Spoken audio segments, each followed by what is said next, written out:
रंकाळ्यात मृत माशांचा खच, प्रदूषण नियंत्रण मंडळ आणि महापालिका प्रशासन झोपा काढतंय। कोल्हापूरचं वैभव असलेला रंकाळा तलाव हा मोठ्या प्रमाणात प्रदूषित झाल्याचं समोर आलंय। याचा परिणाम आता समोर येत असून रंकाळा तलावातील हजारो मासे मृत झालेत।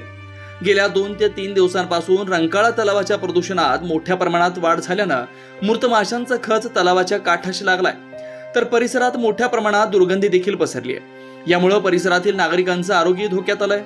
येथील नागरिकांनी महापालिकेच्या लक्षात आणून दिल्यानंतर कर्मचाऱ्यांनी मृत मासे पोत्यात भरून बाहेर काढलेत। मात्र रंकाळा संवर्धनासाठी आणि सुशोभीकरणासाठी दरवर्षी लाखो करोडो रुपयांचा निधी शासनाकडून मंजूर करून घेण्यात येतो। मात्र हा निधी नेमका कुठे जातो हा प्रश्न आता निर्माण होतोय। जर निधी मंजूर होऊन देखील रंकाळ्याचं संवर्धन होत नसेल आणि अशा पद्धतीने मोठ्या प्रमाणात प्रदूषणामुळे मासे मरून पडत असतील तर नेमकं प्रदूषण मंडळ आणि महापालिका प्रशासन झोपा काढतंय का, असा सवाल नागरिक करतायत।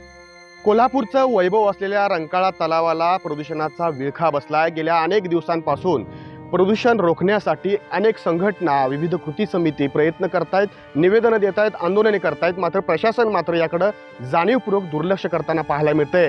गेल्या अनेक दिवसांपासून सुरू असलेल्या प्रदूषणामुळे रंकाळा तलावातील जलचर प्राणी जे आहेत ते मृत झालेले आहेत। मोठ्या प्रमाणात माशांचा खच या ठिकाणी पडलेला होता। महापालिकेने येऊन या ठिकाणी मासे काढलेले आहेत खरे, मात्र खऱ्या अर्थानं रंकाळा तलावाचं प्रदूषण रोखण्याची आता नितांत गरज असल्याचं बोललं जात आहे आणि यासाठी कोल्हापूरकरांनी लढा उभा करणं गरजेचं आहे।